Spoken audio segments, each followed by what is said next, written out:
Live from my mouths to your ears, another episode of Guessing from the Stands. It's your boy Earl 91. Man, Coach Nard is in the building. Can y'all believe I'm on time? The first one? Well, it can't be said the first one because Brody started it up, but your boy is here, man. Practice did not hold me back today, man. Boy, and I don't know where you got this microphone from, but that shit sounds like it's fresh out the pack. Yes, sir. What's good with it? Man, chilling, bro. You know what I'm saying? As we prepare for week one for us this coming Friday. It was week number 1 in college football this past Saturday. So football is back. Well, football was back last week, but it really kicked off this week. Yeah, I'm gonna say yeah. So we week 1 out of college just passed, and we coming up on week 1 in the NFL, which is crazy. We got 4 days of games during week 1. 4 days. NFL starts on Sunday, doesn't it? No, NFL starts Thursday. We got games Thursday. And then we got a Friday in Brazil. And then we have Sunday and then Monday. Ooh. Sir. As my guy AJ would say, the alpha sport is back. The alpha sport. Yes. And to me, bro, I think college football may be more of the alpha sport than the NFL. Here's what Talk about it. Talk to me about it. All right, so I would want to see what the overall numbers are, right? Okay. But if the NFL generates however many billions a year, I wonder what the Power 5 conferences, well, Power 4 and the other 2 schools combined. You didn't have to do that. Combined, what do they bring in? Because it's just it's crazy when I think about it.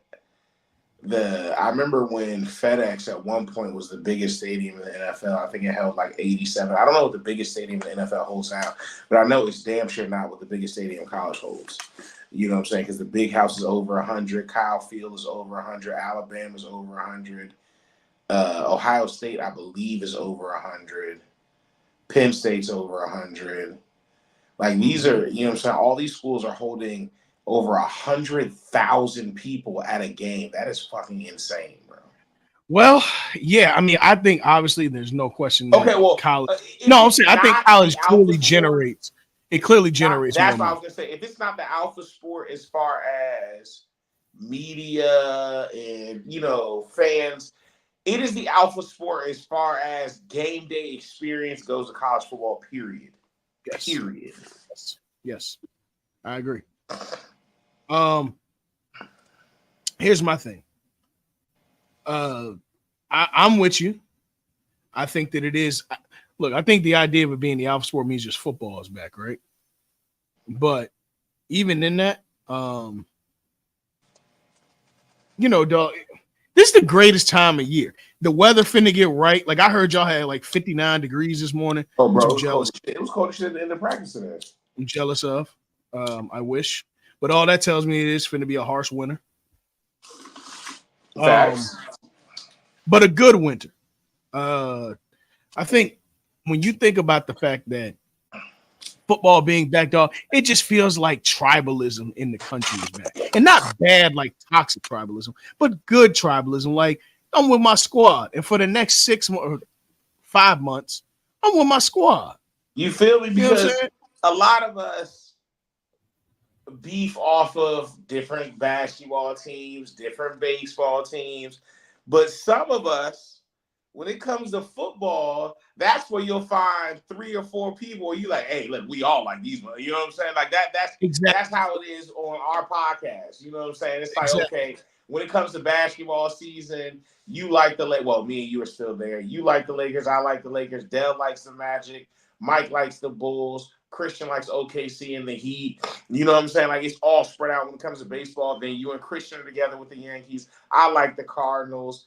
Mike likes the Braves. I'm not sure who Dell's a fan of. The Oakland Athletics. The Oakland Athletics. And then it comes to the NFL. Mike likes the Cowboys. I like the Rams. You and Christian like the Steelers. And Dell likes the Raiders. But when it comes to college football, boy, all of us like Miami except for Mike. Little old Mike, who's not here to defend himself tonight. Before we get to the lows, let's get to the highs, Nard. What That's were not the lows, some bro. of your? That's like the bottom feeders. That's a good point. What were some of your best takeaways as far as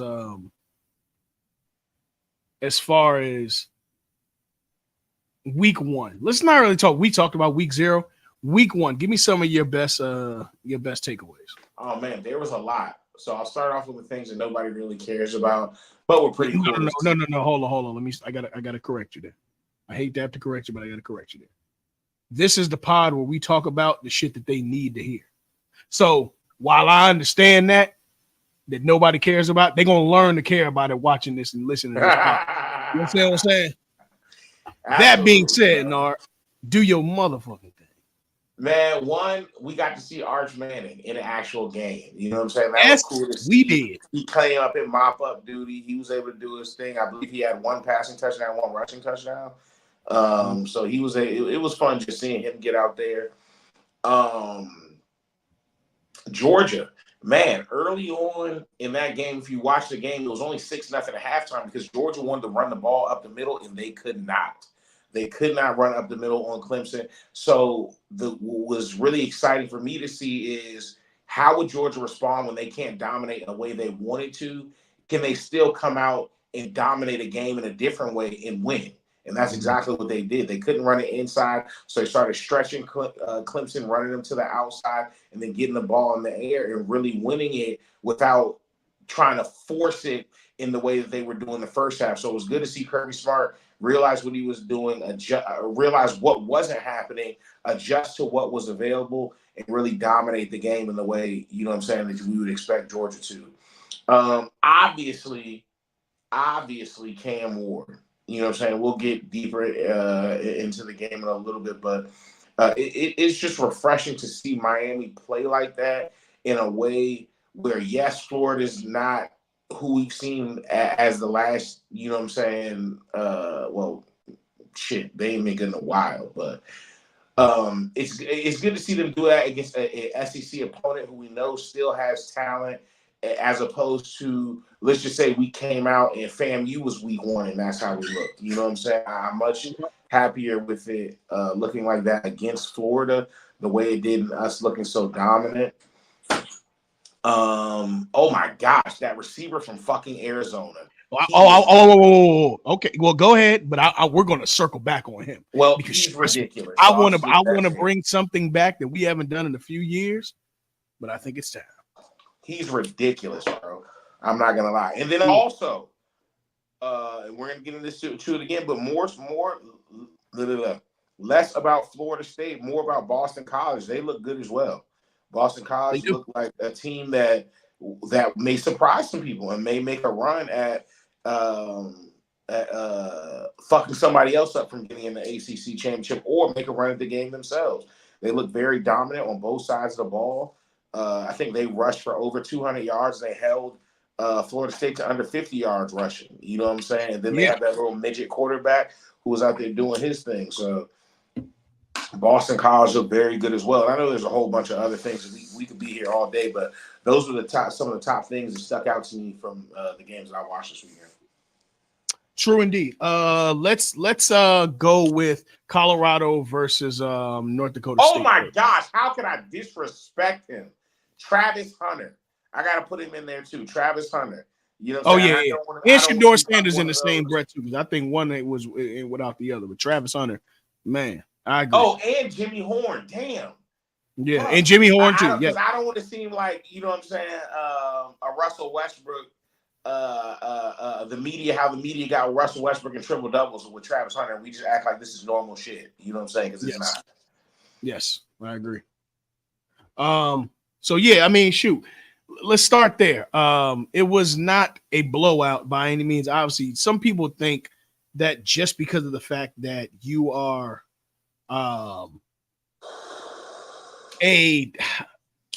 you're a big program, you're a big school, means you should automatically just be dominant, and that's not the case. Are you saying compared to a North Dakota State? Thanks. What up, though? Yeah, but we got to remember, North Dakota State are multiple time FCS champion. Nigga, not multiple. They're a fucking dynasty in that. Yeah, they are a dynasty in the FCS division. Let's be very clear. It's not that you chump. It's obviously you're not a Power 5 FBS school, but you're still a very formidable team. Go there. And especially, sorry, but I was looking for something. Especially when you think about the fact that Colorado has been an entry-level program as of their performance since Deion's been entry level, like they're applying for jobs. Well, I mean, can we be honest? He said y'all are entry level, and it don't really look like they fixed much of what they were supposed to fix last year. To be honest with you, that game from an offensive standpoint didn't look much different than the Colorado State game last year. Well, you know, they were supposed to have an improved offensive line and defensive line. It didn't really look that way. Their defensive line was really getting worked. They were really getting worked. Yes. Period. You can tell that they're an outside in team. You know what I'm saying? They're going to win from an outside in on both sides of the ball. You're not going to be able to throw the ball, and you're going to have to run it, and you're going to have to run it, and you're going to have to score all your points running because you're not really throwing the ball too much on that Colorado team. So if they can really tighten up those linebackers, and that one kid, Levante Bentley, he's pretty good, but they really got to tighten down that D-line. Tighten down that D-line, get them boys moving off the ball, being physical, not getting pushed back. You know what I'm saying? And then their defense may be something to really fuck with. On the other side of the ball, it's the exact opposite. Their offensive line has to move somebody, has to be able to block. And not even just on the run block. They got to be able to hold somebody up in pass blocking, give Shedeur a pocket to be able to work with. He's such a dynamic player, but we really don't really get to see his true potential because he's always on the run, always making throws out of the pocket, always making scrambles in order to give himself extra time, where his offensive line should give him the time that scramble's giving him. And then if he's taking too long on his own, then he has to scramble and it's his fault. But he shouldn't be 3-step drop. Oh, got to get out that motherfucker every time he drops back, because it really takes away from what could truly be one of the more special offenses in college football right now. Yeah, and I fully agree with you. I think, you know, because I watched him play at Jackson State too. So I know what he can do when the offensive line is blocking man. Equipped to handle the defensive line and defensive pass rush that's coming to him. I seen what he can do with some time behind him, but behind the line. Hell, to be honest with you, that's really what built part of his aura, if you will, is the fact that we saw what he could do when he didn't have to throw the ball 3 seconds from the snap.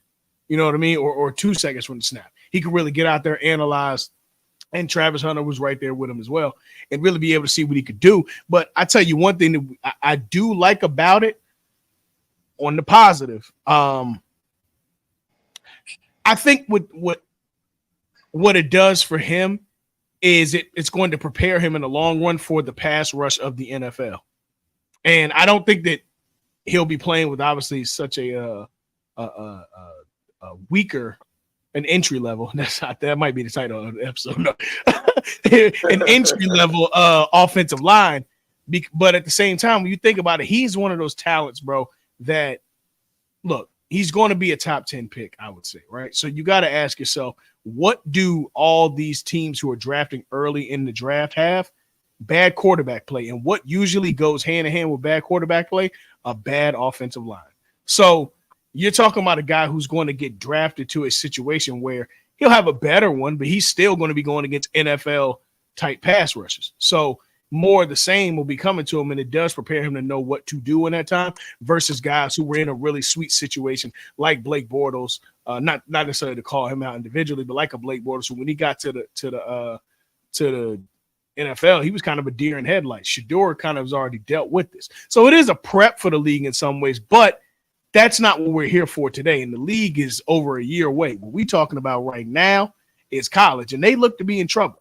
We said the fact that they needed to address their offensive and defensive line to protect the passer and to put pressure on the pass rush, and they have not done either of that. And if we're talking about, again, I'm not knocking North Dakota State, but an FCS school, you had to play that way against an FCS school. Nebraska, I'm telling you right now, here's a spoiler. I'm picking Colorado to get their first loss next week already. Because there's no one in the world that Nebraska. I humbly disagree, but I understand. Yeah, I mean, I want to go with it's very plausible. But I just feel like this is a big one for Colorado, and they have to win it. They have to win this game. I agree. But just for me, I mean, I didn't see any improvement. I mean, look, let's get into the numbers, right? Cam Miller, who was North Dakota State's their quarterback, was able to go off for 277 yards, which tells me him getting almost 300 yards tells me that they did not rush the passer the way they should have to be at that level. He was also their main rusher with 16 carries for 81 yards and 2 touchdowns. I also tell you, they're not getting home on the pass rush. Right. you get what I'm saying? Like if they are getting them, he's scrambling like a motherfucker. And again, just going to Shedeur. Look, Shedeur threw almost 500 yards the first game. This has nothing to do with Shedeur. Shedeur is an outlier in this. Jimmy Horn is an outlier in this, who actually had more receiving yards than Travis Hunter, which I thought Travis Hunter ended with more, but Jimmy Horn had 198 for 1 touchdown. Travis Hunter obviously had 2 touchdowns and one of the best catches I've ever seen in college off the bat. He already showed me listen, brother. That kid's talented. But the glaring issue that I have, their running back, Darlin Hayden, 9 carries for 20 yards in a college. They're not moving. Bro, listen, and like you said, yes, North Dakota State is a good team. They're a good FCS team. They're a good opponent. But let's be honest, bro. If you think that if you can't get 40, 50 yards with your main running back on North Dakota State, what the fuck are you going to do against even a UCF? Or let's say you have playoff dreams. What would you do against Michigan? Like, Come on, bro. Like we have to be realistic. Colorado right now is not a playoff team at all. And it's not that they don't have the talent to do it or the coaching. These kids just have to realize that shit is not just going to happen. You're not, just because you put on a Colorado jersey and social media is bumping doesn't mean you're going to go out there and do those same things. So you have to tighten your fucking chin strap and hit somebody in their mouth. Yeah, no, I agree. I just think that there's nothing about them that scares you. And I understand you saying they play from the outside in, but no, this is bad. They have to. Nobody I understand. Wants to play. Listen, nobody, in any coach or any level will tell you nobody wants to play outside in. That means your offensive line sucks. That's my point. They have to have the ability. You want to have the ability to play outside in because your skills are so good. If you have to play outside in, you're not going to win. Exactly. And I mean, just being honest, bro, there's nothing about the way this team performed. And I don't want to look at this in a bubble. It could be one game. They could get better. But I have to go with the sample of now 13 games that I have versus the possibility of changing it in one. And nothing looks the same. I mean, they brought in Warren Sapp. They got all these names, but they did not address fundamentally, to me, the football issues. And I don't want to be late because we got a lot more college football to get to. But football-wise, a lot of the issues that they had, they did not address. We'll see. We'll have to see if they can pick that up this coming weekend. But I agree 100%. Yeah. There was another game that happened that night as well. I don't know if you were able to catch it, but North Carolina versus Minnesota. A wild one, and it's nothing to really belabor on, but hey, that running back that they got, that North Carolina got, a dog. I did not get to catch that one. Absolute dog. Omarion Hampton, a dog. Oh, okay, so I knew about him coming into the season. Correct. Yeah. He dogged out first game? 30 carries, 129. Oh, yeah. Yes, sir. Yeah, dog. We talking about over 4 yards a pop. Yeah, they didn't convert many touchdowns. The score was 19-17. So that should kind of tell you essentially what it looked like. But to be real about it, he's a dog, bro. And I think when they've said that he's the best running back in the nation, look, man, the way that he performed, it's against Minnesota. So again, this is a FBS school in the Big Ten. They went up to Minnesota and handled business and got out of there. So definitely. Let me see if I can get to week one's scores. I got it. If you got it, cool. Yeah. So run it by me real quick. Just obviously the notable games and No, absolutely. So week one, on Friday, Thursday we had some uneventful games. I'll just run through them real quick. Missouri beat Murray State 51-0. Utah beat Southern Utah 49-0. Kansas beat Lindenwood 48-3, and North Carolina State beat Western Carolina 38-21. On Friday, Oklahoma had Temple at home. They won that easy 51-3. Okay. Ohio State handled Akron 52-6. Oregon. Hey, Ryan Day playing the whole season on the hot seat. Yep. He has to win. Oregon, it was a tough battle against Idaho, which it shouldn't have been at home. But can we stop right there for 1 second? I'm not cutting you off, but it says you call them out. Did you catch any of that game? I did not. Okay, so I did.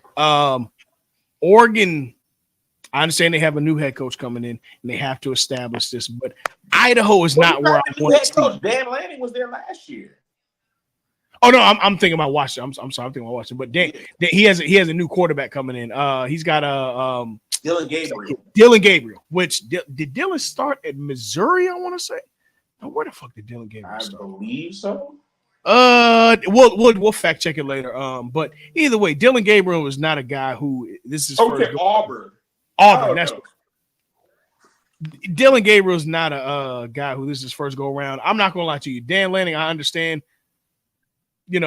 Game one, but to Idaho, I thought 30-20 was a little too close for my liking. You're gonna have to really show up and show out.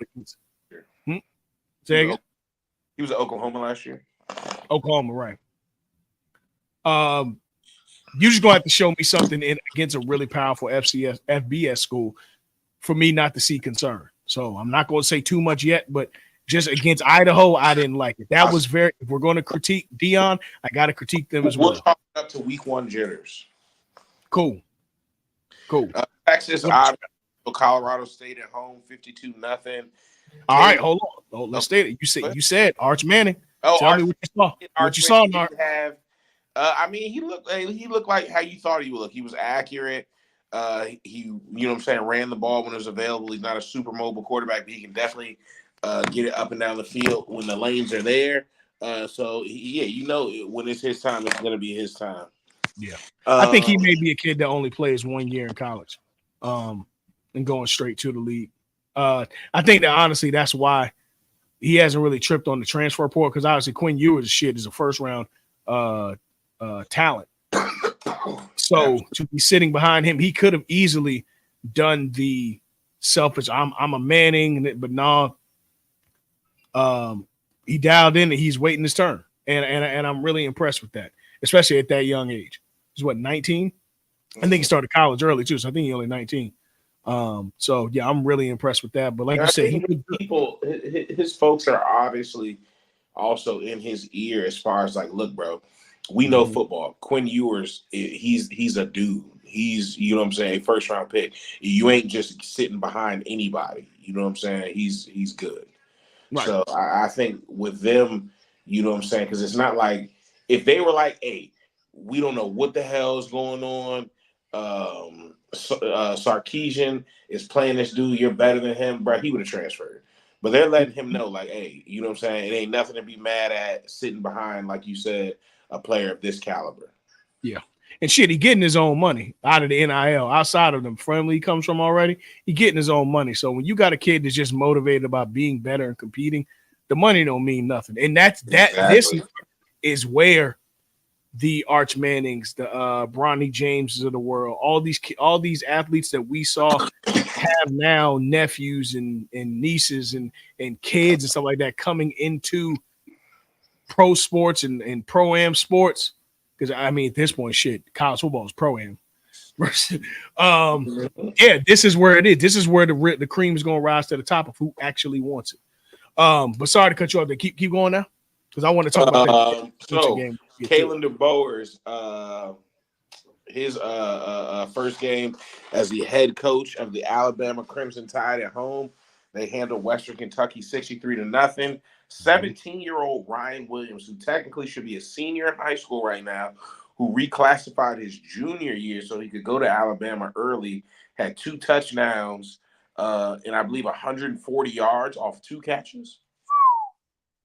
Yeah, so we know what type of player he's going to be moving forward. He's I already have one thing to say about this. I promise I'm not going to cut you off all these games. No, you good. It looks like the reins have been taken off of Jalen Milroe as a player. Absolutely. Yeah. And like I said, bro, people were like, oh, Caleb DeBoer in the SEC, blah, blah, blah, blah, this and the third. I'm like, bro, listen, anybody who knows football, who's watched what he's done, what do you think he's going to do with the weapons at Alabama?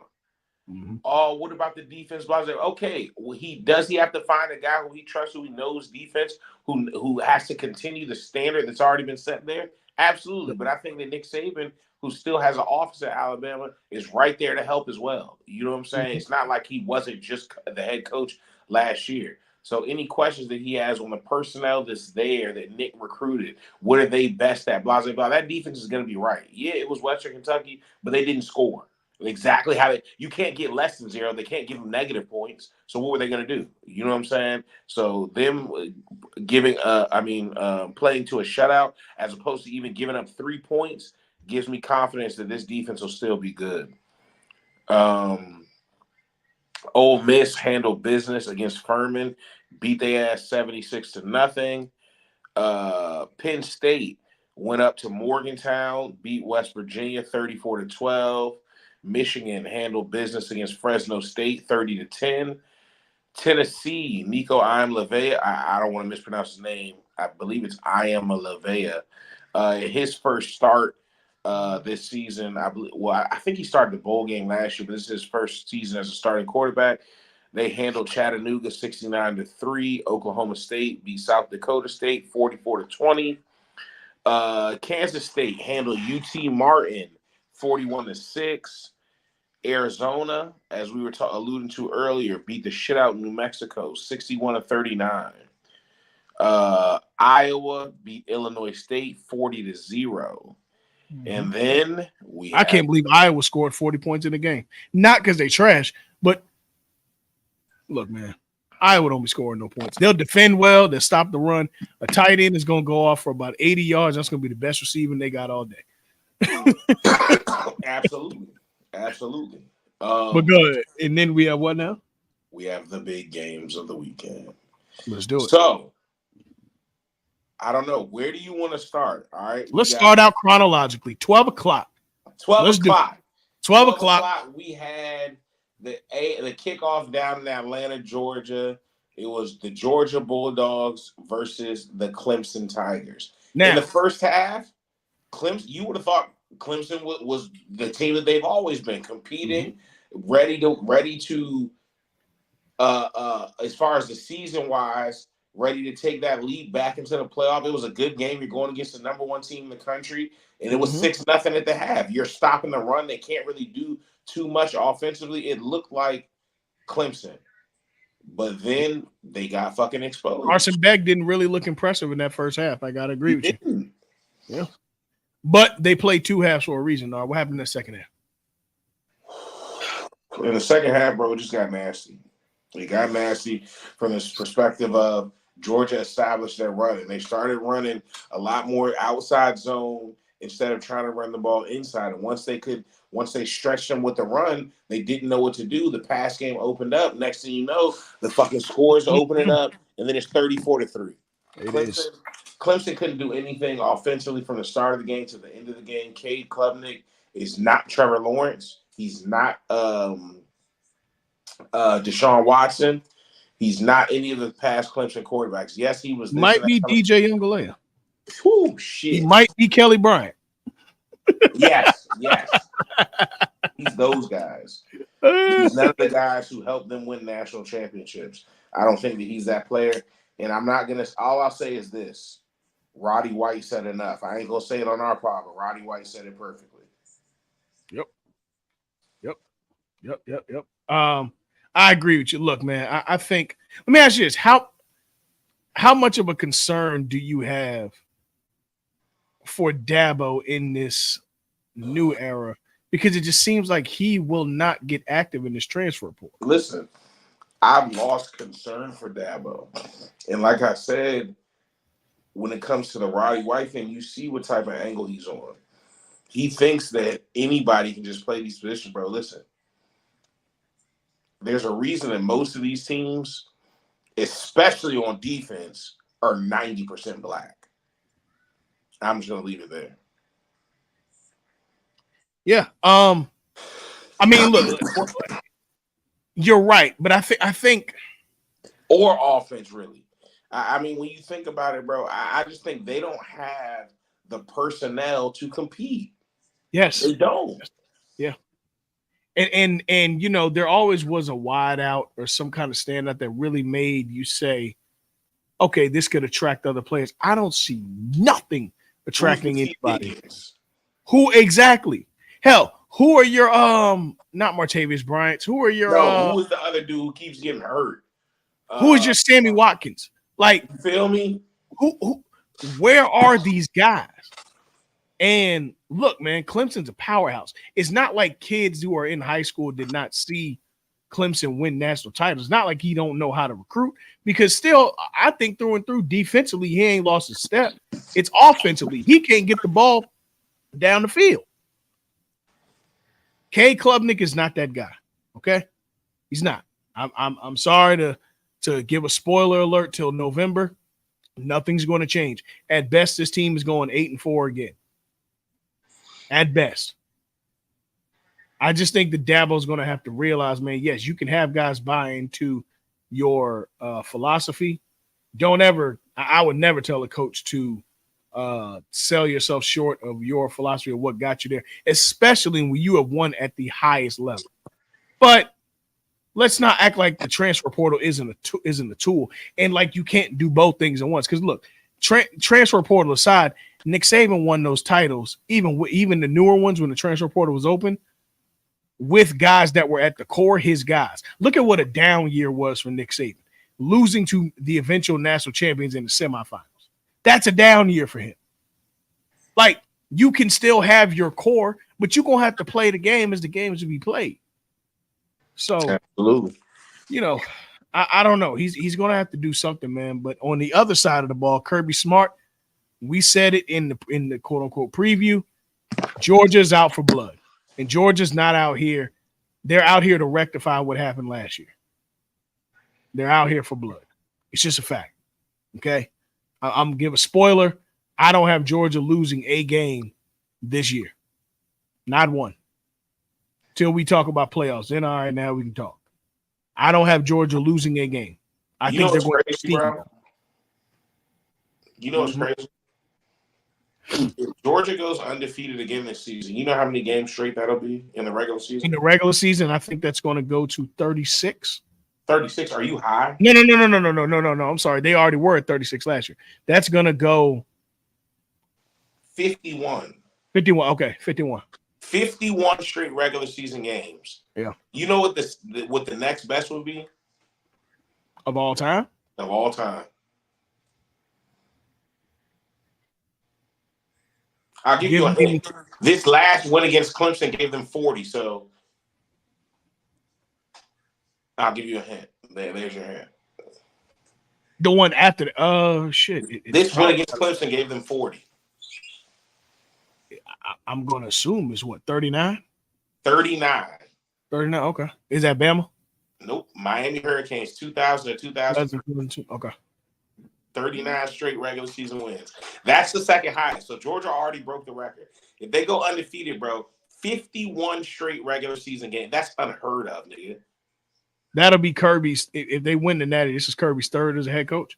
Yes. Yeah, he's in rare air at that point. Yeah. But regardless, let's keep going down. So 12 o'clock, what happened? Well, okay. So something happened after that game, Nart. Yes. Yes, it did. I believe at 3:30. 3:30. There was a call. 3:41 was kickoff. They said there was somebody called and they needed animal control. All right. They said there were some baby ass gators on the loose trying to bite people's ankles and shit. Heard about it. Nipping at the bud. So they called animal control. Yeah. Captain Ward came out. He did. Captain Ward came out and he put the net on all those motherfuckers. He had his staff and his net. And boy, did he have it. Nard, I'm here to tell you right now. I'm here to make a hot take. Cam Ward is the best quarterback that I've visibly seen play for the Miami Hurricanes, play the quarterback position. In my life. I've never seen a quarterback in Miami. Miami's had some studs at every position player, but Cam did that on with Saturday. my own eyes. I've never seen a person suit up for Miami and play better than that. Never. Winston, the way his ball placement, the way, bro. Did you see that throw? He rolled out to the left and put that bitch in the back of the end zone, and he put that motherfucker on a string. You hear me? Come on, bro. And mind you, it was two defenders that could have easily picked that up had that been anybody else. He darted that ball. Look. First of all, just want to say it was a lot of big shit from Gator fans all over. And you Florida State fans ain't low either, because y'all was low key. What were we, 2.5 point favorites? Come on, bro. We beat their ass by 4.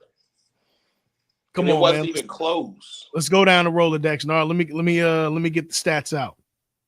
Miami versus Florida. Let's do it. All right. Stats about this game. Let's see here. Mr. Cameron Ward, sir, you were the first recipient, because we're giving this out, I think, 3 times this week. No, 4 times. You're the first recipient of our award call, You Are a Dude. That's a dude right there. Yes, sir. Cam Ward, 385 yards, 3 tutties, 1 pick, 26 of 35. That means 9 passes in this game did not get completed. You are a dude. Xavier Restrepo, you may have an AARP card, but you played like a dude this week. 7 receptions, 112 yards, 1 tutty. Damian Martinez had 15 carries for 65. I will give Florida this. They did look good against the run. I will give them that. He still averaged 4.3, but that was the best that they looked, if anything. But that's what I'm saying, bro. 4 yards a carry, bro. I'm getting. It's not bad. We just didn't really go first down every 3 times he touches the ball. Exactly. Elijah Arroyo, 4 receptions, 89 yards. Let me see what else happened. One of our DBs had like 6 tackles and a half sack. No, that did happen. Francisco Mayagua. Hey, look, brother. Look. And hold on. Mind you, his little brother starts on the offensive line. He does. Mind you, we played this game, a majority of this game, without Ruben Bain, by the way. First round draft pick on the way, Ruben Bain, by the way. Just want that to be known here. Hey, speaking of the U, good brother. Throw him up.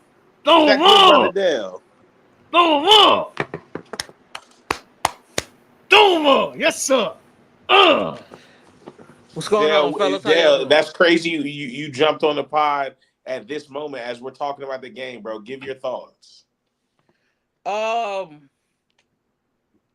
Obviously, I loved everything about it. It was excellent to beat the shit out of the Gators. It brings a smile to my heart. Okay, hold on. Before you get to that, Dale, you got to answer. Hold on. Speaking of the U, I think the logo done went up. Ooh, is that Christian? Hey, Christian. Just like I told Dale, bro, it's funny you jumped on the pod the second we're talking about the game. It's like the bat signal. Yes, sir. The bat signal came on. Dale, so Dale, Christian, y'all get in on this question as well, because me and Earl, we're in agreement about this, and we know it's a hot take, but it's the fucking truth to me. And with your own eyes, I'm not talking about history. With your own eyes, have you seen a quarterback suit up for Miami and play better in a single game than we just saw Cam Ward? Absolutely not. No, but we haven't had great quarterback play. That's okay. It doesn't matter. I'm just making sure that we're not. We've had good quarterback play.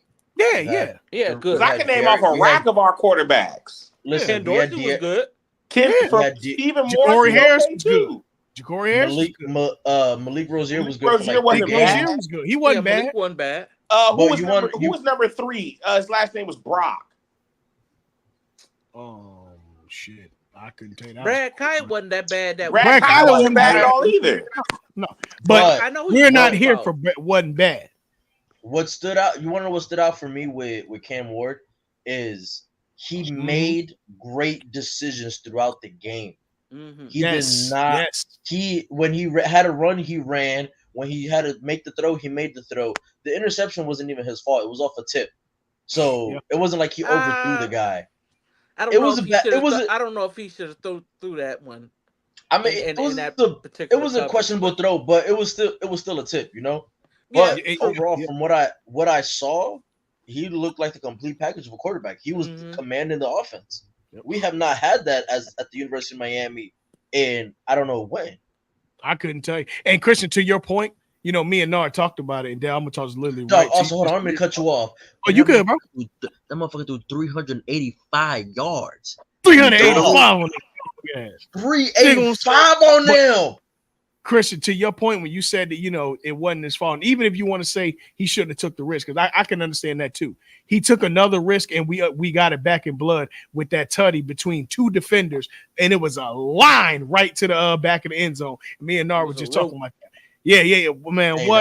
But Dale, what was your thoughts?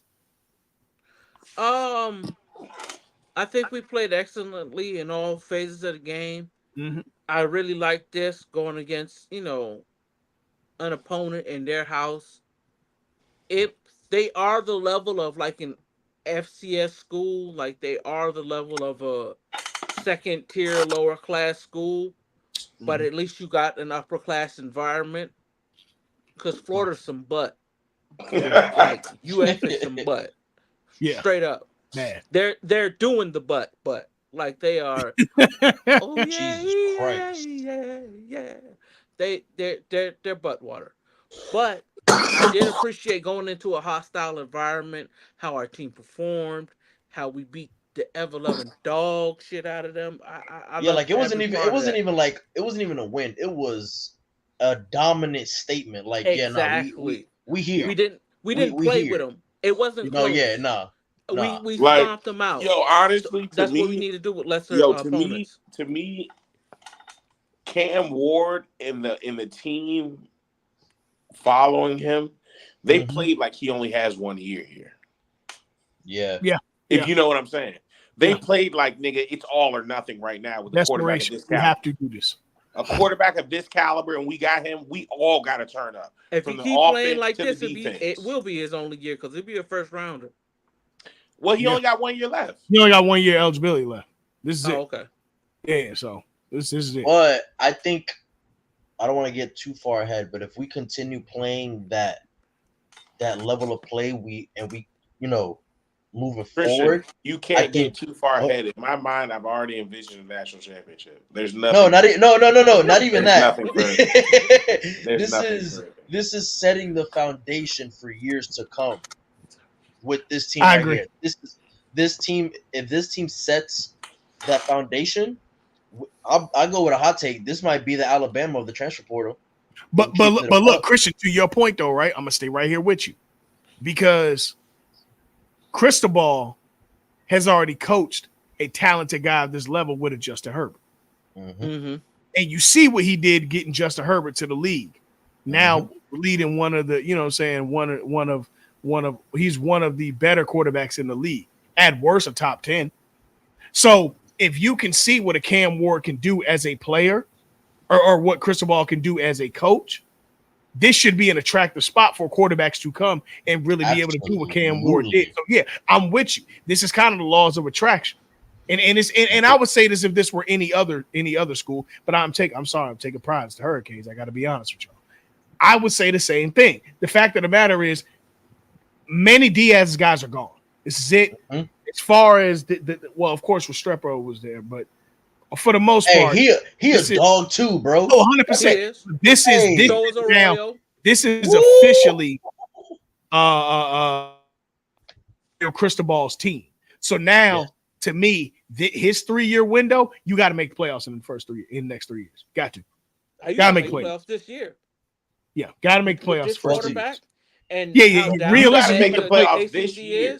With a player like Cam Ward, it got to happen this year. Yeah, it got to happen. And it's a 12 But what team. I'm saying is there's no excuses on this roster. This is his now. So you better put up or shut up. I feel you. Yeah. Or else we're going to be looking again. With you.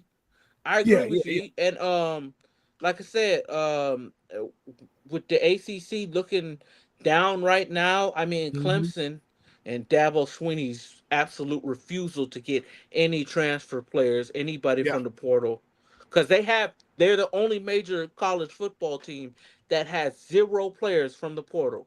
0, y'all. 0. So and FSU just I don't even know what's happening in Tallahassee. I watched both games. I couldn't tell you. The Dublin one, never mind. We'll get to it. But with both of the two major powers looking kind of takeable and Tech not looking like that, because I think didn't they lose to Vanderbilt this year? This week, I believe. Yep. So everybody looks down. There's no reason we shouldn't be in playoffs with the ACC crown. There's no Nardo. Let's continue on with week 1. What else we got as far as the major games? I think after that was Texas A&M and Notre Dame. Yes, sir. And I'm not gonna lie, Notre Dame look legit. They definitely do. That defense is legit. It's fast. It moves, and they can stop the run. They got athletic guys on the outside at their corner positions, bro. And I'm not gonna lie, Marcus Freeman's a great coach. Offensively, they got to get more dynamic. You know what I'm saying? Their quarterback is okay, but they really got to get more explosive and score more points, especially being an independent team and not having that championship crown. A loss can be catastrophic. So they got to. You think they got the horses for that, though? They look to it against Texas A&M. Defensively, yes, but offensively. Well, I tell you this. From what I saw of that team, I think that team probably played the toughest team it's going to play from a defensive side of the ball to where it won't wear out your offense. So, to be honest, that offense should be able to do some work going into the schedule they have. They got some tough opponents, don't get me wrong. Truth be told, hey, Notre Dame, I'm going to help y'all out again. You need to join the ACC because if not, you can go undefeated in 5 is the best you're going to be in the country. You're still going to have to play in the play-in. So you guys need to join the conference. But regardless of the fact, I think what it's called? Earl disrespected the first round of the playoffs called it the play-in. I mean, shoot, it's the wild card basically. That's what it is. Same thing. Wild card round. Yeah. So I mean, look, I'm just being honest, man. I think that they may actually playing the way that they played. They got a few more tests, but I'm with Nard, man. They look legitimate, and that's a real test against the Texas A&M. One, that environment alone is crazy. College Station is one of the hardest places to play. And then, going in their prime time, handling business off of week 1. Yeah, bro, I can't do nothing but tip my hat to them. Michigan, Nard, the defending national champions. It wasn't that impressive of a game 1 to me. I mean, they played against Furman, right? They played Furman, right? No, that was Ole Miss who played Furman. Oh, my fault. They played some bum school, Michigan played Fresno State. They played Fresno State. And what was the score? 30-10. Oh, yeah, they did play bad against the fighting Paul Georges. I'll be honest with you, man. There's nothing about that. I mean, their head coach is suspended, so I'll give him that, but... Wait, he's suspended? Yeah, I think he got suspended for 2 games or some shit like that. What the fuck? Have y'all watched that documentary on the? You talking about what's my man name? Sharon Moore, I think. Yeah, Sharon Moore. Have y'all seen the documentary of the dude that was stealing signs for them last year? No. I saw some of the tape. Watch it. He was legitimately on the sidelines of other teams. And I think Jim Harbaugh might be owed an apology because he really did not know. Like, really. It don't matter. You the head coach. You're supposed to know. No, I get it. But from an aspect of thinking that, he knew. No. I don't think Jim Harbaugh knew nothing. Okay, ain't nobody running in front of a bullet like that for no damn nobody. So I'm just saying, the buck stops and you. Oh, yeah, it's your responsibility. 100%. Yeah, for sure. But that being said, man, yeah, Michigan didn't look too impressive to me. I'll be honest with y'all. I was not impressed with what I saw. But if they didn't have a head coach, that kind of does Nah, I was. influence them. Nah, he What'd was you there. say? He was there. He Oh, was you a there? yeah. Oh, then never mind. Yeah. So we'll see, but it is early. They did lose a lot, especially from an offensive identity, losing your quarterback, losing what's that running back that went to the chart to the Blake Corum, losing Blake Corum as well. So yeah, I mean, we'll see what happens. And JJ McCarthy. And yeah, JJ McCarthy and shit. The damn Vikings lost JJ McCarthy too. So because he's out with a That was torn ACL. unnecessary. No, I'm saying he's out with a torn It's ACL. true, Man. but it's unnecessary. That was unnecessary. Um, but yeah, I mean, we'll see what happens. Ultimately, the race, the race is to as long as you can get to Ohio State undefeated and beat them, successful season for them. What else happened, Nar? What other games do we got outside of that? Excuse me. I don't think anything else really was prime time. We had a big one out in Vegas, LSU and USC. Oh, before we get there, Nar, we got to give out another. We got to give out another award. Another dude award. You know who was going to? Who was this? There was a late game, Nard. The Arizona Wildcats had a late game. Absolutely against New Mexico, and I believe it's Tetaroa. Tetaroa McMillan. Yes. So his last name is McMillan. His first name is Tetaroa, I believe. I hope I'm not butchering it, but he went ridiculous, bro. McMillan. It's some Pacific Islander, right? His first name, right? Yeah, I don't know how to pronounce it, but he went crazy. Bro had 10 receptions, 304 yards, and 4 touchdowns. Brother, a dude, an absolute dude. Hey, and listen, we used to say, "Get this man a check." Before Pacific Islanders trying to get us off the line, brother. They tired of being on the line. They trying to get everything. Hey. Puka said, "I'm calling in reinforcements. It's time to get it back in blood." Like, bro, it wasn't even close. The next highest receiving yards on their squad was 29 yards. 29. Yeah, bro. I mean, shoot, I can't say nothing to it. They beat New Mexico a whopping 61-39.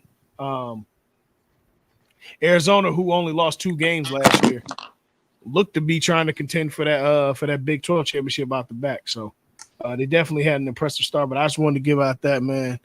Absolute dude. What happened with the Tigers at LSU and Southern Cal Trojans, Nard? Hey, that was a hell of a game. It was a game. Lincoln Riley has a defense. He does.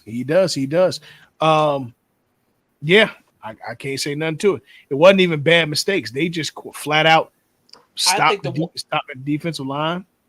I think just I think the real thing that broke the game was that targeting call, that last targeting call where the dude, and it was targeting. So hey, but if he doesn't hit, if he just tackles him, and I think they stopped them at the 40, and then who knows, right? With the with a field goal from that long in college, you might be all right. You might just be going into overtime and have a chance. But I really do think it just came down because Nussmeyer played very well. He definitely did. And what's my man name? Moss, right? Was the quarterback for USC, right? Miller Moss. Miller Moss. Yep. Even though you're not supposed to trust a man with 2 last names, he played very well. You're not supposed to. But he's a cerebral motherfucker if you ever seen one. He is. Let me ask you guys a question. I'm going to give a few instances. So we've seen it in the beginning of the seasons now. We've seen it in national championships. We've seen it in the playoffs. Does Brian Kelly overthink the game when given too much preparation time? For this particular game, I don't think so. I think he called a good game. I want to kick his back end because I don't like Brian Kelly. I think he's the whiniest head coach in all of college football. But okay, even though I want to kick his back in, I gotta honestly say I don't see what adjustments or what he did wrong. I mean, it was a draw up until that targeting call, and they were going to kick an easy field goal. So, like, the defense kind of like gave up with the touchdown because they was going to kick the field goal any damn way. So, it really didn't.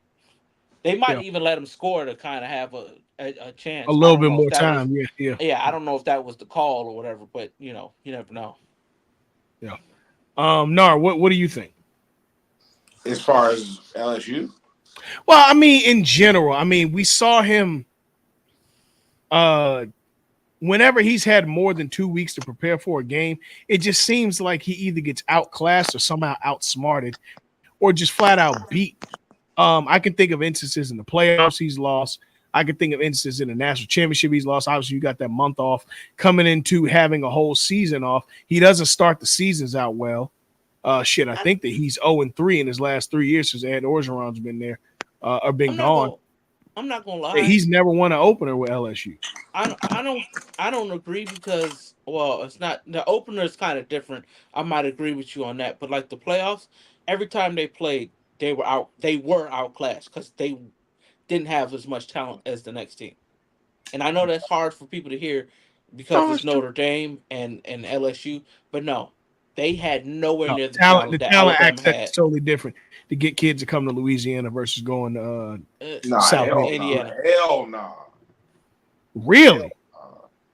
Kids is going to LSU. Fuck that. No, that's what we're saying. That's what he was saying. That's what we're saying. We're saying that to get kids to go to South Bend, Indiana versus playing for LSU, win their entire lives. Yeah.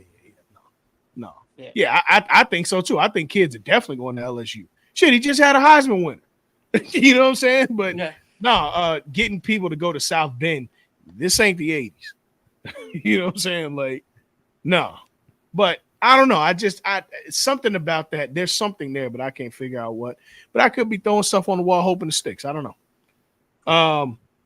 And then we get to Monday, real quick. FSU is garbage. I mean, what is it really talking about? Okay, Christian. Well, let's we knew this is like this is no shade to them either. We knew this was gonna happen after last year's debacle. They got robbed out the debacle. They got robbed out the playoffs. Okay, true. Like they could have honestly, and me being a Miami fan, but I'll say this: I think that they stuck with their backup QB. I think they still would have been competitive because their backup QB going got into hurt this too. season. Yeah. What happened, Doug? Remember, the backup QB got hurt in the championship game. Mm-hmm. But then he had a concussion, right? Yeah, he had a concussion. He would have been back if they made the playoffs because it was a week off. Oh, okay, my fault. So then you keep everyone stays on the team, but you don't get chosen for the college playoff. So everyone leaves for the transfer portal or they leave for the draft. So no one wants to deal with FSU right now. And now you basically got to rebuild from what you had with Jordan Travis to DJ, from whatever scratch. His name is. Yeah, literally. So we true football fans saw this coming from a mile away with FSU. Well, I think that the things that they had going for them this year was the schedule was pretty easy, and that should have worked in their favor. But Georgia Tech, here's the flip side of this transfer portal thing. And Nard, I'm sure you could speak to this as a coach. The flip side is the teams who are maybe not the most desirable, they do have something working to their advantage, and that's continuity. A lot of these teams have played together, know how to play together, and know their own strengths and weaknesses. Georgia Tech ended up winning their last 5 games last year and brought back most of their team. Boston College. Maybe have not won 5 straight last year, but they brought back most of their team. And they're also led by fucking Bill O'Brien, who, mind you, has been the offensive genius behind the fucking New England Patriots dynasty. So let's not shortchange him. And by the way, he's Bill also O'Brien a guy didn't win the championships with New England, but go ahead. Okay. He also, by the way, So I was loud and wrong on that. My fault. He still was there for a great majority of the time with Tom Brady. At least he was one there with Deshaun Watson in Houston, and he was there with Deshaun Watson in Houston, and they obviously saw major success to the highest of heights that they could until they ran into the Kansas City Chiefs. So you got a guy who's not a scrub.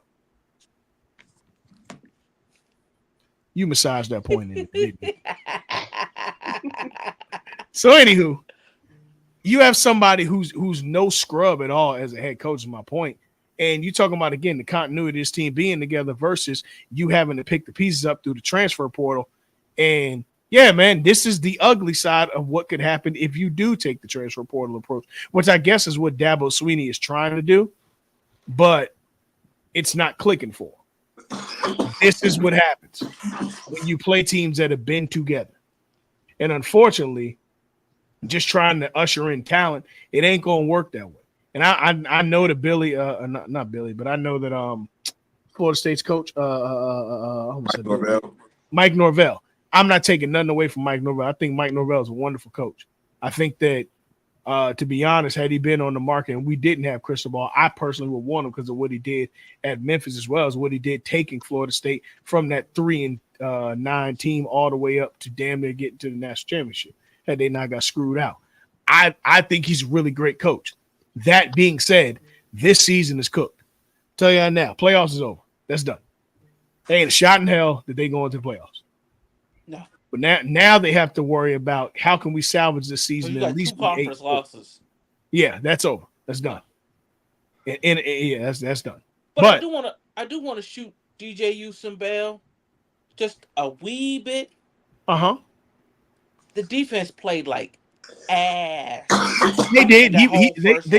They did. So, like, yes, he was overthrowing guys. Yes, he was missing targets. But also, 2 receivers were dropping balls. So it was the whole team coming together to take, timing, practice, to take continuity. defeat from the jaws of victory. Yes. They were all, coming together to suck. Because look, L as a unit.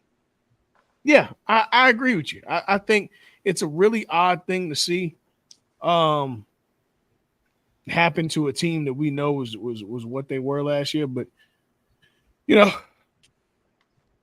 another one bites the dust. Another one bites the dust. Should have spent more time worrying about the X's and O's of football instead of trying to sue to get out of the ACC this offseason. So I wasn't going to not take one shot at him. Come on now. And to all you Florida State fans,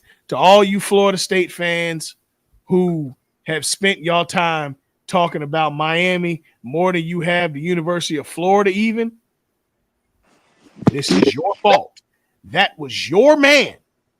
That was your man. This is your fault.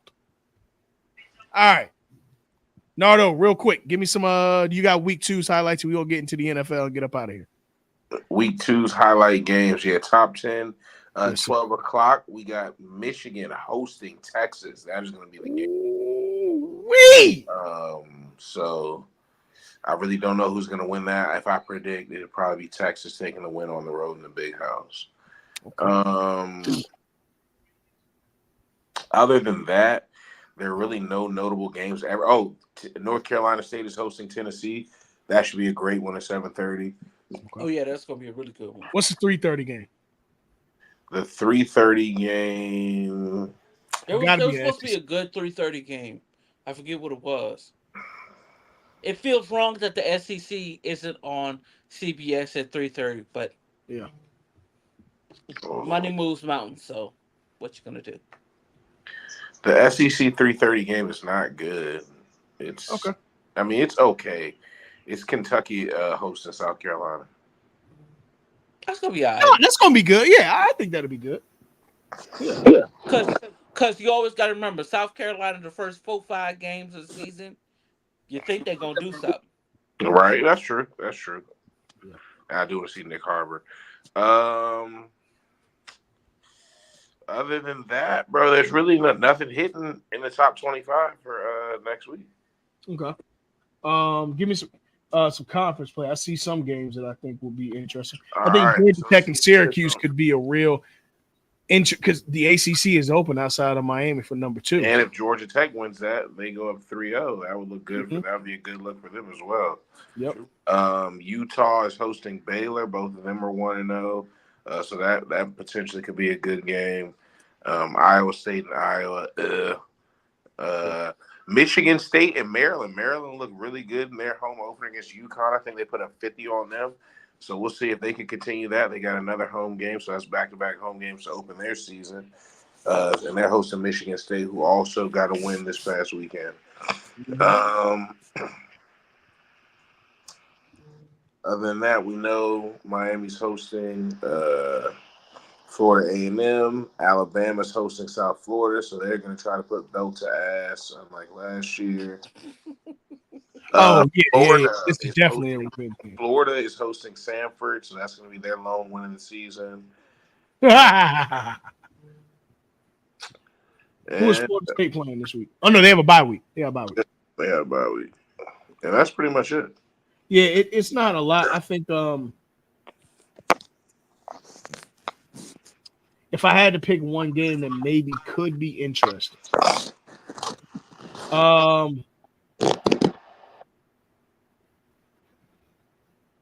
Oregon Boise State may be interesting to watch, especially from an offensive standpoint. We'll see though. But yeah, outside of that, it's not a big bar. And of course, this is week 1 too for the NFL. So that being said, I just want to say real quick, it's very nasty what happened to the SEC on CBS, because I don't know if y'all saw it, but the graphics and the way that game was presented, Miami versus Florida, that shit looked exactly like CBS. If you haven't paid attention, go back and look at it. The way that the scoreboard was up there, it looked just like fucking SEC on CBS. That's nasty, dog. Come on, bro. That's disgusting. I think the SEC has, they must have some rights to the way the game is presented. Has to be, man. Ugh, nasty one. All right, let's get to the NFL, man. Normally we do a full NFL preview. I'm gonna keep it real with the listeners. No, not this year. Instead, we're gonna take it back to the old school and do what we do best. Let's go to Pick'ems, y'all. Oh, we bringing Pick'ems. Pick'ems are back. Pick'ems. Let's go to Pick'ems, y'all. Let's get right to it. Hey, hold on. Let me get my parlay ready because I'm gonna use this. Okay. Yeah. I know you and Nar some betting mugs. I'm a degenerate. Yeah, I'll admit that shit. What's up with the parlays? All right. So you ready? Yes, sir. All right. A man with frequent trips to the Dominican Republic shouldn't call himself a degenerate on a public forum. I'm just saying. I got family out there. Relax. All right. So Pick'ems. Let's go. Thursday night, week 1. Baltimore and KC. I'm going Baltimore. Okay. KC tends to have a habit of late. I think starting off. I like Baltimore, and I like Derek. And for betting purposes, I like Derrick Henry for 2 touchdowns. 2? Ooh. Hey, I might throw that on there. Winston, I'm going. Winston says time to make that money. Winston, Derrick Henry for 2 TDs. Let me know. Yes, sir. All right. I'm going to pick Baltimore as well. I'm going to pick Baltimore. All right, I threw that on there. Next Friday. Hold on. First off, I've been beaten down, and I have no more resistance. The Red Menace will win. I'm going with Kansas City. And everybody notice Adele has his damn Raiders colors back on. He's subtly telling y'all that he's back with the Raiders. I am. They're right here in the corner. The small corner. Yeah, exactly. Now, if they beat the Chiefs, I'll make it bigger. But they beat the Chiefs, he might paint his whole house black and silver. Go ahead. Let me see. Winston says Baltimore's going to win because it's a big game for them. Chiefs know what to do throughout the season. I agree. And the Chiefs, they play all right during opening games, but low key, they kind of Yeah, they're not. They had did early to time. Detroit last year. Yeah, They we get, folded they it. get, Now we and No, listen, we didn't know. You're right, we because we did didn't not know how know. good We did not know. Who did Detroit not was going to be.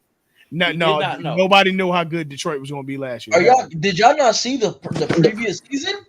There was no way you thought Detroit was going to the NFC Championship. Hell no. Absolutely, Christian, bro. We saw the same Detroit I never team. call a grown man a liar, but I will say I'm not one of your little girlfriends. Oh no, wait, you have a girl. Never mind. I'm not one of your past girlfriends. All right?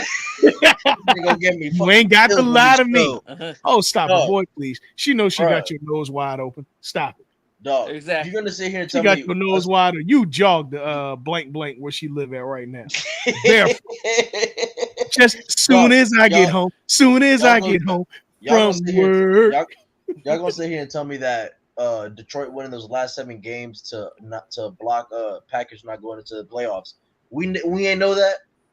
I think we knew they were going to be good, but nobody thought that wasn't even they what were the a few moves they plays made. away from the Super Bowl. I don't think nobody. I mean, hey, if you thought it, cool. I can't tell you what you thought, but they were a few plays away from the Super Bowl. All right, Friday. Next game, we got Philly and Green Bay. Give me Green Bay. I don't know, bro. I think Jordan Love gonna take off in Brazil.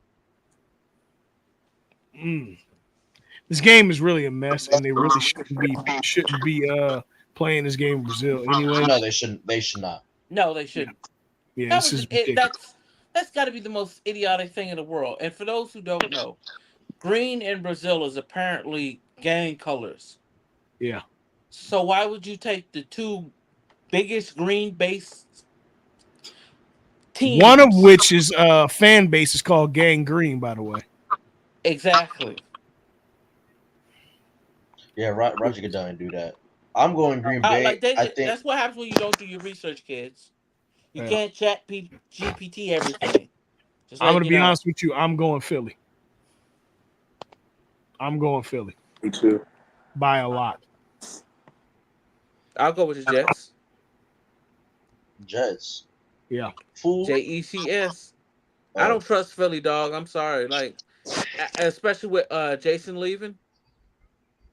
But that's what I'm saying, bro. Like, Green Bay's bringing back most of their core pieces from last year, who were also a play away from going to the NFC Championship. So, all right, I'm going. Who's the play away from going to the NFC Championship? Green Bay, bro. Okay, yeah. No. Yeah. You all right? You're all right. So next game, we got Arizona and Buffalo. Boy, give me Josh Allen. Yeah, give me Buffalo. Are we all in unison with Buffalo? Yes. Marvin Harrison, anytime TD though? Yes, absolutely. Let me throw that on there too. Anytime TD, Marvin Harrison. Then I agree with you. That's hilarious. Right, we got Carolina and New Orleans. I like New Orleans. Give me Nola. Absolutely. Dude, they gonna Nola clap them. Yeah. Ooh, damn. Give me Nola. Nard? I have no faith. You said New Orleans and Carolina. Carolina. Give me Carolina. Bryce Young year 2. Let's get it. Ain't that I don't trust Bryce Young. It's the rest of it. I think Bryce Young is fabulous. I'm praying Bryce Young can make it through the season. I'm praying Bryce Young sticks up for himself and leave. All right, next one. We got Houston and Indy. Give me Houston. Give me Houston.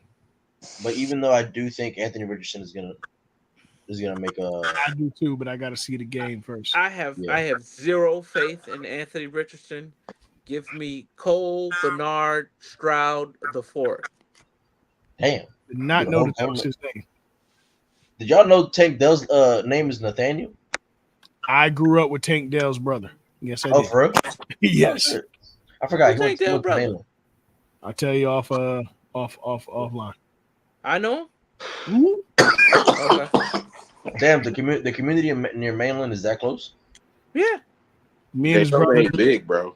Me and his brother are a year apart, I want to say. Daytona, a small ass city. Yeah, only 65,000 people. Exactly. We all went to same high school. Mm-hmm. All right, well, we got Jacksonville, Miami. Give me Woo! Miami.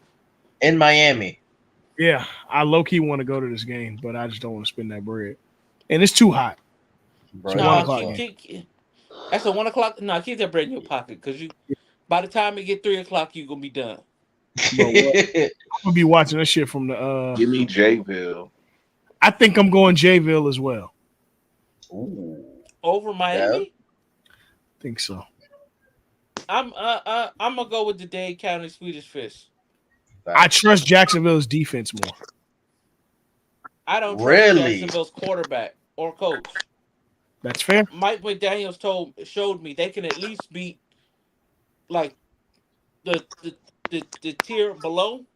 They can always handle their business against the tier below. So they're low key about to become the Buffalo Bills, the new Buffalo Bills this year. Who the Jags? The Dolphins. The Dolphins. Okay. I think they're going to win the division personally. I think so too. Them or the Jets? Oh yeah, for sure.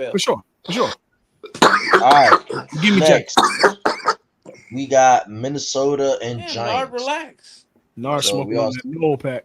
We all say Minnesota. You said Minnesota and who? The Giants. It doesn't matter. Doesn't matter. Give me the Giants. Doesn't matter. Right. Minnesota ain't got no quarter. Well, hold on.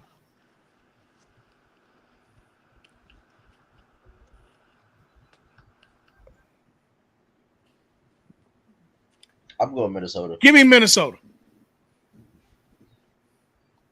Sam Darnold about to show y'all that it was them, not him. Minnesota versus who? The Giants. Oh, no, that Giants defense is like that. And they got Malik. But their offense is ass. But they got Malik Neighbors. Points. But somebody got to throw to Malik Neighbors. And they can't score no damn points. Yeah, give me Minnesota. Give me Minnesota. Give me Minnie. Give me all right. We got New England and Cincy. Give me Joey B. No question. Absolutely. Give me Eminem. Well, hold on. Cincinnati. The Jamar Chase ain't playing. You still got T. Higgins. I still got T. Higgins. Oh shit, Joe Mixon's gone too. But you got C. Brown. No, they don't have Nick Chubb. They have who's I their just running drafted back? Buddy.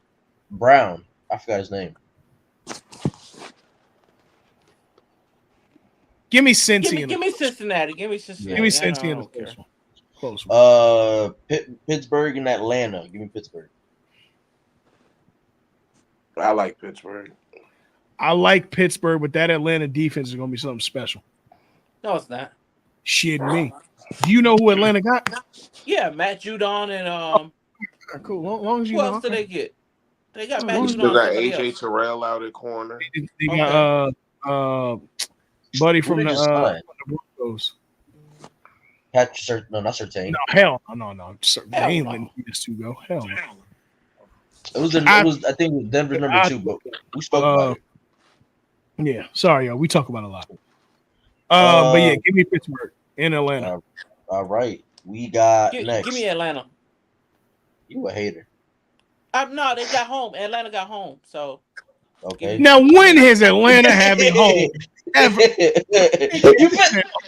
Hate this man. All right, next game we got Tennessee and Chicago.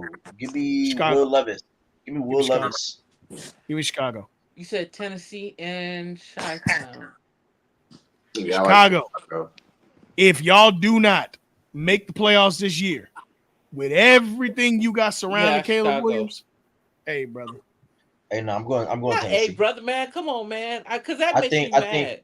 I think Tennessee's defense is better than Chicago. I think they're gonna. Chicago gonna win, but it does feel foul that they finally get like everything shored up when they get rid of Justin Wilson and Justin Fields. Justin Fields. Hey man, whatever will bring him to us, I don't really care.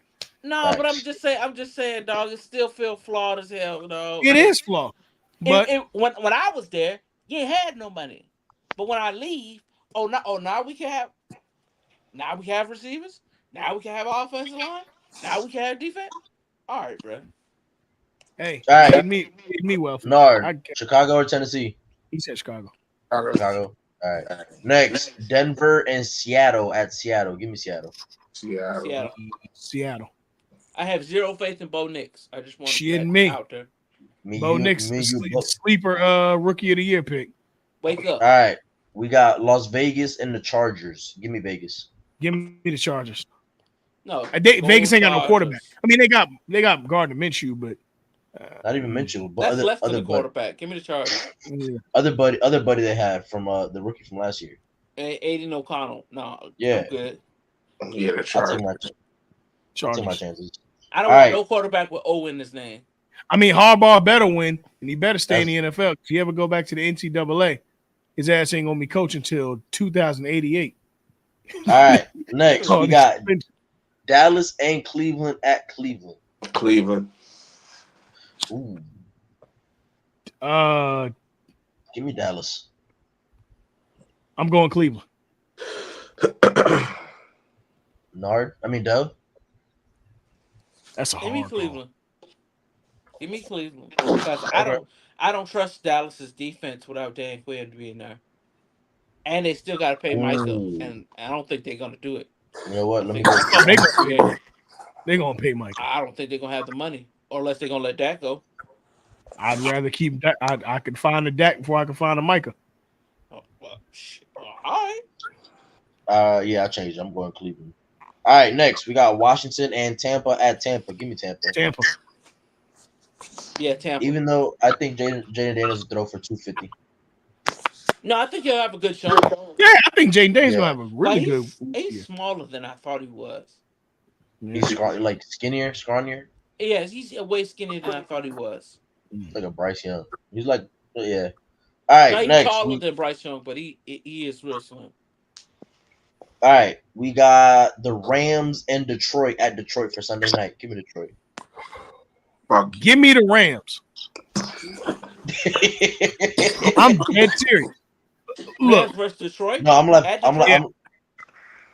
No, give me. I was gonna say something different, but give me Detroit. Give me the Rams. Them Bucks gonna be out. Mm-hmm. They was out last year. Facts, and they're gonna be out this year. All right, Monday night. Took them out. Monday night. The Jets versus San Fran at San Fran. Now, if I'm Aaron Rodgers, I'm throwing a fit. Y'all saw what happened last year. I played on a Monday. You gonna do this shit again? I'm going San Fran. Jets and San Fran. Yeah, give me San Fran. Give me San Francisco. They gonna put a Democratic National Convention shirt on Aaron Rodgers, and Nick Bosa gonna take his ass out of the game again. Damn. Or what if they hit him with the time to kill? And what if the quarterback was black? And Nick Bosa gonna light his ass up. Oh man, seriously though, give me the Niners. Same. Yeah. All right, real quick. Let's just do. I mean, we ain't seen that. There's not two Monday night games. No. Okay. Not during I think it's like during is it during 9/11 weekend? I think or something like that. Whatever it is, it was something where they like do a whole presentation. That I think last year was the first year they doing one, and they doing one going forward. Yeah, because 9/11 is next week Wednesday. So yeah. Real quick, AFC, NFC. Who's going to the Super Bowl? Nard. Super Bowl is gonna be Rams. Chiefs. No, Rams or Ravens. Rams, Ravens. Dale. Like I said, I've been beaten down, brother. Chiefs and who? The Chiefs. I don't want to say San Francisco. They ain't repeating. Go Detroit. Go with Detroit. Christian. Steelers and who? I'm gonna go Steelers. Well, I think this is gonna be I wouldn't say a prove it year, but this is a year for Mike Tomlin to make that step to at least go to the AFC Championship. But I'm gonna let my fandom go in, and I'm going Steelers and give me the Lions. Do you Steelers not get Lions sick in the of Super Bowl. yourself? Huh? Steelers Lions in Do the you Super not Bowl. get sick of yourself? Brother, you are a Raiders fan. There, You have no nigga, room there to ain't talk. a Promanti Brothers sandwich in the world that gonna take y'all sorry asses to no Super Bowl. What I'm sorry, sorry. bruh? You are a Raiders fan. The I last time fully you, the acknowledge last, y'all. We're trash. the last time you saw I success, listen. George Bush was in office. Don't I start. agree. I You can't agree. speak on We're us. but. We are You, but. you We can't are speak but. on us. You have We no are room. Magic City Mondays. We are but. Okay. Nelson We said are but the Charlie shaking. Batch Bowl is hilarious. The Charlie Batch Bowl is crazy. And that's All Charlie right, the Animal Batch. the animal. All right. For myself, I have Steelers and who? anyways. Earl. Stop. Right. Once we went 11-0 and farted the rest, I till I see it, I'm checked out. I'm checked out, dog. All I know is yo ass gonna be. Wait, if we make a run, I'm gonna root for my team, but it's not happening. Stop. There's too many teams in the AFC that are better than us. Stop. There's too many teams in the AFC that are better than us. Yes, sir. I don't know. Yes, sir. I can name you 4 right now. With the addition of Russ, Chiefs are better currently. Yes. the defending Very champ. much so. Ravens are better. Hell Very no. much so. Yes. Okay. Long as Burrow's healthy, I'd go with Cincinnati. Yeah, but I got to see what they do. They have no run game. You push with Miami. You push with I think Miami is better top to bottom than us. Dog, the Ravens being better Houston than us, close, and but they are Houston's close, but I don't have Houston. I'll go with Houston. What's the other division? AFC dog. North? The Ravens have the last 8 games. To be honest to God with you, the Browns might be better than us too. But look, that being said, I'm going Ravens. I gotta see LA too. Ravens 9. No, I don't think Chargers better than us. Ravens 9ers. But I do have a dark horse of the Rams going to the Super Bowl. But Ravens 9ers. All right. Well, that being said, shoot, man, we're gonna see y'all next week, same time, same place. Good to see y'all as always. Nard, stop smoking on that Green Bay, bro. He's smoking on that Noel pack. No, he's smoking on that Green Bay, and he's smoking on that Noel pack and is wrapped in a feather. He's smoking on that Noel pack and is wrapped in a feather. Till next week, we out. Peace. And you need Chief Osceola to put it out.